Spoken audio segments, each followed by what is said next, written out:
Sexual health fits really well with relationships, and I hope that this will be a good supplement to the previous chapter that you read.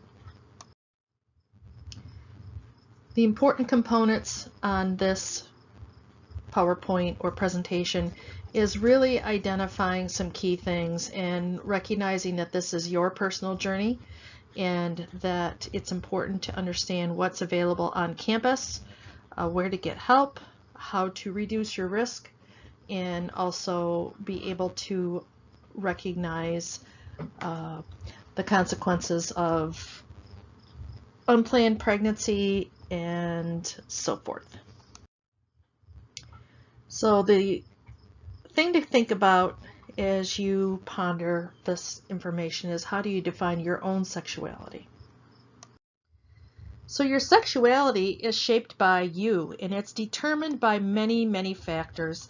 It is influenced by how we were raised and our values and beliefs, but those can change based upon our experiences. When you get to the university experience, you are exposed to different individuals from different parts of the globe that may have a different understanding or definition. Our experiences that we have over our lifetimes, and also our physical, sexual, societal expectations, all of that comes into play in terms of how you define your own personal sexuality. Sexual orientation is also part of sexuality, and our society has really changed over the past 10-20 years in terms of fighting for the celebrating and fighting for the rights of the LGBTQ community. And it is really important to recognize that support and allowing people to find their own well-being in who they are is important for each person to find their own personal wellness. How is it for you? Is it easier for you to be sexually active than to talk about sexual activity? What has happened over time, and I think it's really gotten much better than when I was in school, is that it just was, don't talk about it. And you'll see that there's still a lot of rumbling in our school systems where people think that if you don't talk about it, then people are not sexually active. And truly, it's easier to be sexually active than to talk about it, because we don't have a comfort level to do that. And so when we think about our communication skills and how we learn to communicate better, not just about our emotions, but to be open and honest about sexual activity, does having those good communication skills potentially assist us or help us to decrease unplanned pregnancy, to help us decrease the transmission of sexually transmitted infections and sexual assault?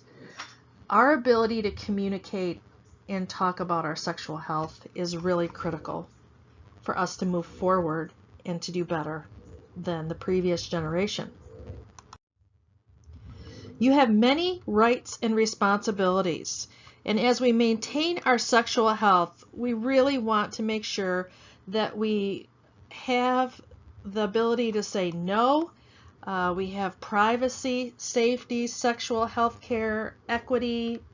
It is your right to make your own decisions about contraception. It's your right to ask about your partner's sexual health. You have many rights and responsibilities. I will say that it's really important to have a good, effective communication, talk openly, assert yourself when you feel that your rights are being violated, and take an equal role in unwanted sexually transmitted infection transmission and unwanted pregnancy. It's assert yourself with your own sexual rights and know that you can speak up if you believe them to be violated. And I'll give you some options on how to do that. So there are some statistics that are this is from spring 2016, and this is just an overall kind of a list of different statistics about number of partners currently active, using emergency contraception, and unintended pregnancy. What I'd like to do is show you some information about our Western students. Now this has got a lot on it, a lot on it. The beauty about this particular data set from the National College Health Association is that this was started when there was a separation between cis men, cis women, trans and gender nonconforming. So here we have a comparison with some of those pieces of information. So the navy box, those are of those reporting having oral, vaginal, or anal intercourse in the past 12 months. We have 67% of cis men having one partner. The pink box having two partners, and you'll see that goes down to 11%. And so you can see that most individuals, whether cis men, cis women, transgender nonconforming, most individuals who are sexually active are more likely to have one partner in the past year versus two. When we look at if individuals are sexually active, we see that the protective barriers are primarily utilized during vaginal intercourse, with anal intercourse slightly lower, but very few during oral sex. When we look at using on the top teal color, we have cis men is CM, CW is cis women, trans and gender nonconforming is TGNC. Of those sexually active students that used a method of contraception to prevent pregnancy the last time vaginal intercourse was done, we see that the majority of individuals are 80%, between 80 and 85% have been using that practice the last time vaginal sex. Here is using contraceptive, emergency contraceptive, and you'll see cis men, cis women, transgender nonconforming, around 18, between 16 and 18% have used emergency contraception. And on the bottom, unintended pregnancy, we see that we have between 1 and 2% in the past 12 months reporting unintended pregnancy or got someone pregnant within the last 12 months. So this is the Western data that was collected in the spring of 2022. So I feel pretty good that I like that this data is really current and also reflects your colleagues at Western Michigan University. So you've got some good information here that most individuals are primarily having one partner. We could certainly do better using protective barriers. That's the one thing that I think looks like I would take home from this. And I would also feel that we can do better. There could be some improvements in using a method of contraceptive. That certainly could improve. Unplanned pregnancies are, this is kind of interesting, 86% of pregnancies among unmarried women in their 20s are unplanned. Now, research shows that myths, misinformation, and magical thinking are very common among young adults when it comes to preventing unplanned pregnancy. So when we're talking about barriers and contraceptives, it's really important to use in whichever barrier or contraceptive method is most comfortable for you. That's what you need to go with. Now this is from really interesting. 94% of unmarried young adults 18 to 29, they have all the information they need, but they don't understand. 11% know little or nothing about condoms. 42% know little or nothing about birth control pills. So we've got some disconnect between having all the information but really understanding all the information. And an unwanted or unplanned pregnancy is certainly something that is going to derail your educational plan, that can cause an individual to have to make some big adjustments to their progress to graduation. So again, we're looking at contraceptive methods to avoid sexually transmitted infections, but also unplanned pregnancy. There are a number of contraception options. We know that regardless of gender, age, or racial or ethnic group, the overwhelming majority of unmarried young adults do not want to get pregnant or get someone pregnant at this time in their lives. Yet, 1 in 5 is using no contraceptives. So let's take a look at what we have to think about. When considering or choosing a method, you want to consider what kind of side effects, your comfort level, how many partners that you're having, and your frequency of having sex. We often underestimate effectiveness and overestimate the risk and side effects of contraception. We want to make sure that you and your partner have a consultation, or we encourage you to have a consultation with a healthcare provider or the Cindy Q's Health Center, and talk to them about what is your best option based upon your personal characteristics. We know that, again, 1 in 5 is using no contraceptive method at all, and 1 in 4 only use it occasionally. Sexually transmitted infections are really the better term, because that's how we know that they're infectious, and the transmission is going to primarily be occurring during sexual activity. And it's important to know that most of the time, for many STIs, infected men and women have minor or no signs and symptoms. So it's really important to have that conversation with your healthcare provider, and also to get tested for STIs. So we see that in the two most common, chlamydia and HPV, are, I could give you the statistics on that National College Health Association, but just know that that's really, those two are the biggest ones. We know that nearly half of them are found in the new annual infections between the ages of 15 to 24. So you are currently in that age group if you're in that typical college age.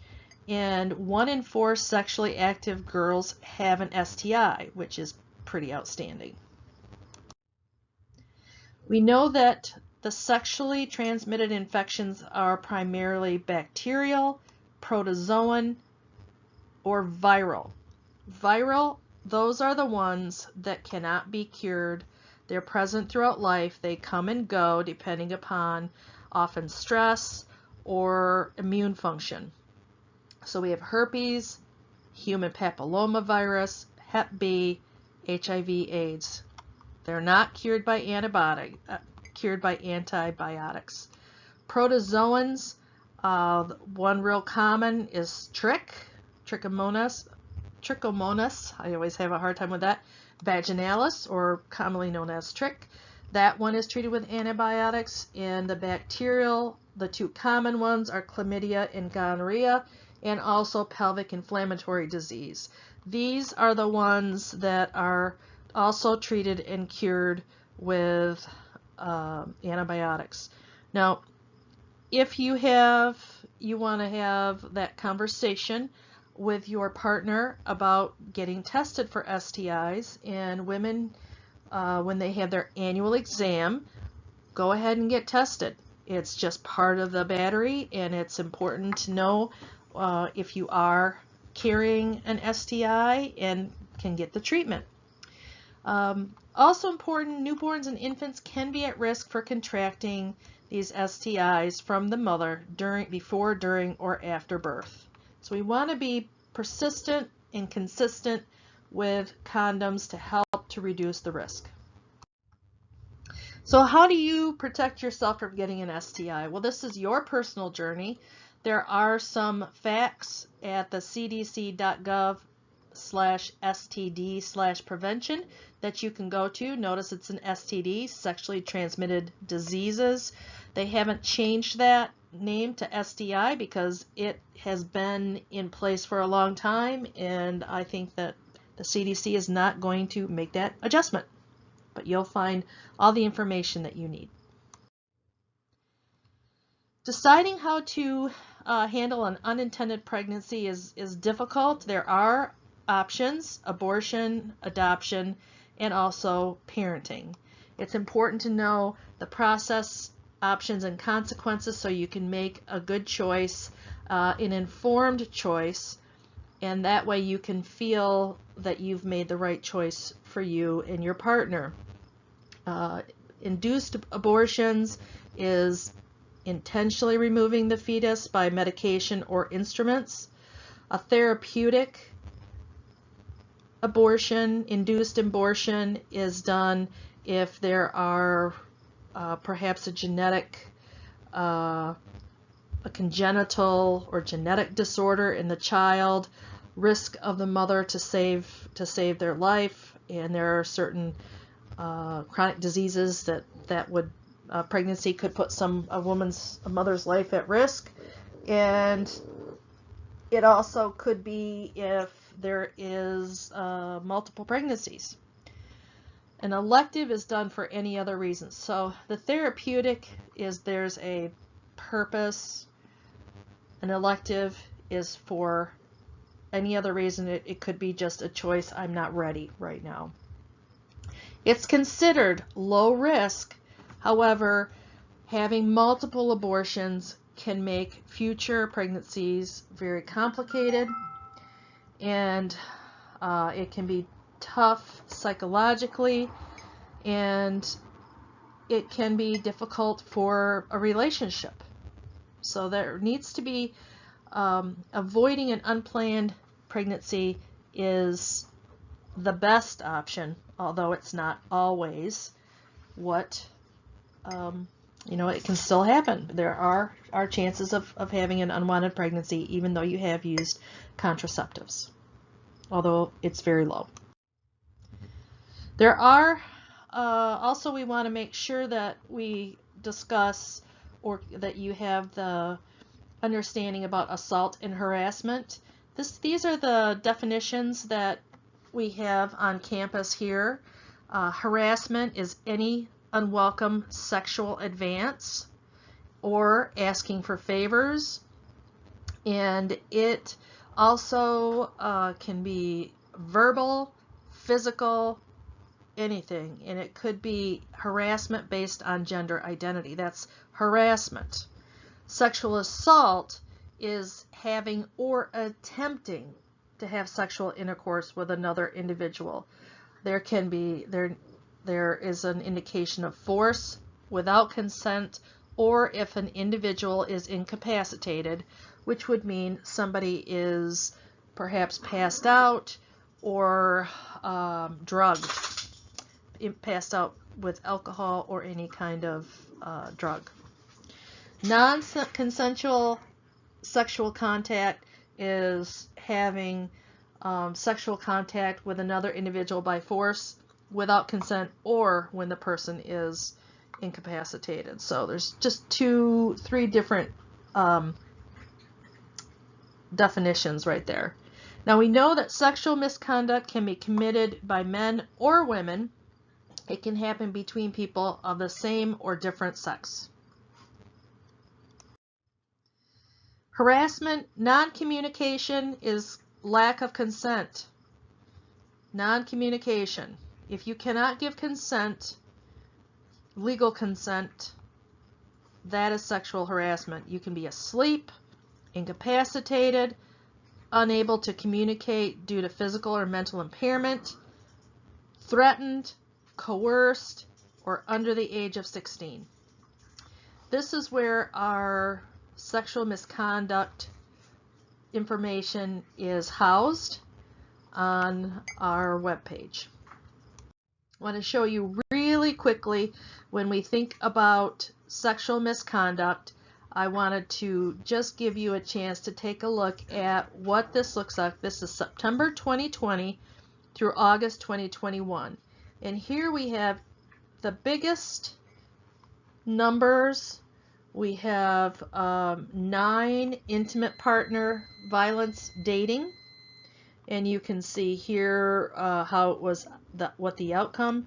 And we have 12 non-consensual sexual intercourse or sexual assault. So we have sometimes individuals decline participation. You can find that all the way across the board, but this is what we have for an approximate year.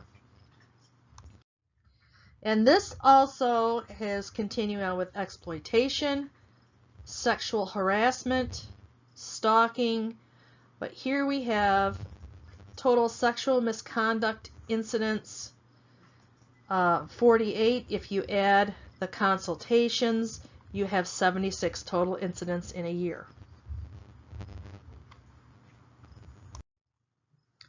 I think this is important because who is more likely to have an experience of sexual misconduct?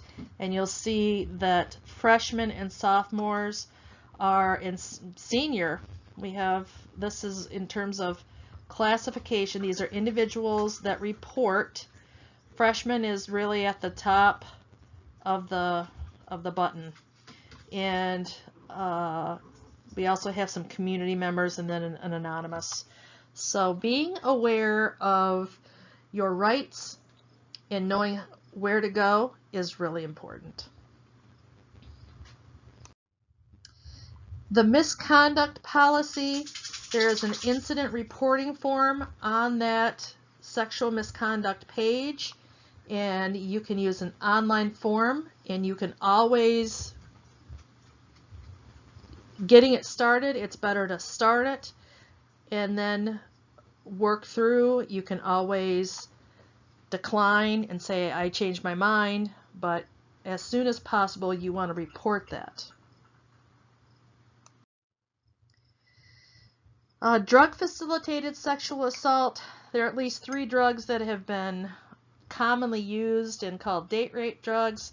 That's GHB, or gamma hydroxybutyric acid, Rohypnol, and ketamine. Those are the 3 common ones. You want to make sure, if you suspect that you have been exposed, you don't remember, you're very groggy, you just don't remember the past 12 hours, report it. Always be with someone. Respect yourself. Don't put yourself in a harmful position. Don't take drinks that have already been mixed that you don't know what's in it. And always be with a friend and look out for each other. Every year, 1.5 million women are physically assaulted or raped by an intimate partner. And it seems like it would be really easy to say just leave, but there are many reasons why an individual might have difficulty leaving, and it could be it could be because the person feels like they have no place to go, they have children, but we don't want to place any blame on the person who is being abused. We want to assist, help, support at all costs. We normally would not expect, the person who does do that is normally somebody who we think is trustworthy. So it's about if we can prevent and be as supportive and have the conversation, very critical. Most sexually active adults will experience sexual difficulties at some point in their lives. Know that. Know that. So don't feel like, oh, it just must be me. It could be fatigue, relationship issues, emotional, medications. It can be caused by numerous things, and that's where counselors and sexual therapists can provide assistance for those that do not have a medical concern, but often there is a medical issue that can be treated. So what can you do now to avoid unhealthy sexual challenges, and how does a relationship contribute to overall wellness? Well, remember, we're sexual beings. It's part of who we are, and having a healthy sexual identity and also taking responsibility for your own sexual wellness is going to make you remember that's part of all of our dimensions. It's all of our dimensions. It's part of our physical and also our emotional dimension. There's so much assistance on campus, and this is the health promotion / prevention. And here you'll see a sexual assault information, prevention resources, helping others, reaching out. If you have had an assault, the FIRE, under Outreach and More, FIRE Sexual Assault Peer Education is fabulous. If your friend has been accused of sexual assault, you'll see that is something that we often don't think about, being accused of it. What if that person needs some support always? Here we have helping myself, I have been assaulted, female, male, or LGBTQ survivors. So I really am proud of what the support is, and there are some fabulous individuals that work in that site. And there's also the Office of Institutional Equity, which is on that page as well. So the bottom line is that respecting yourself, be educated, be you, make choices that are going to support, go someplace. If you're going to go out with friends. Boy, I'll tell you, don't think it can't happen to you, because if you look around, there are 4 people in the room. One of them has been sexually assaulted.